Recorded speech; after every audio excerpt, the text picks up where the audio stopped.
Hello guys! Dahil super nag-crave po tayo ngayon ng kimchi so wala pong mabilhan.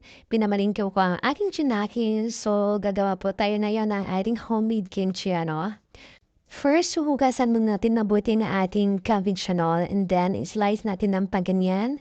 And then after that, ibabad po natin yan sa asin ng 1 to 2 hours guys para lumambot po siya. And next, i-prepare na po natin ang ating radish guys, no? And then ang ating carrots. While nag-aantay tayo ng 2 hours, yung mga aricados na iba atin ang ihanda, no? Dahil mahaba po ang proseso, ang panawa ng kimchi. Hindi po siya ganun ka-easy, no? Sa tingin kasi ng iba easy lang, pero mahaba po ang proseso niya. And then, slice natin ang pahaba na ang carrots at saka ang radish. Na, slice lang. No, well, nag-aantay. Next, ibabad po natin sa asin ng ating radish guys para matanggal po ang kanyang pakla, no? Next, ikat natin ng pahabang ating spring onions, no? Gusto pa to guys kasi pandagdag aroma. Ito pa lang iba nating avocados guys, pears and garlic, ginger and onions. Red onions pala ginamit ko dyan guys. And we have white sugars, glutinous rice, and chili flakes. And we have also fish sauce and sesame seed, no? Now, gagawa na po tayo ng ating kimchi paste, no? First, tubig lang at sugar, and then isunod natin ng ating glutinous rice, no? So, ayan, 1 cup of glutinous rice, halo-halo ilan natin, guys, no? Imikos-mikos hanggang sa lumapot po siya, guys, no? At makuha natin ang ating hinahanap na consistency na ganito. O, ganito dapat siya, guys, no? Malapot siya, no? Para hindi magtubig.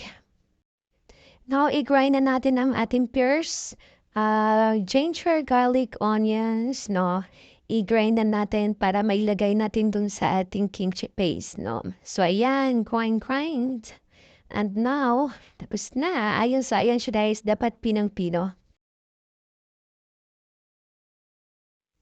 Now, atin nang ihalo ang ating rinay na avocados, no? Na pears, garlic, ginger, onions.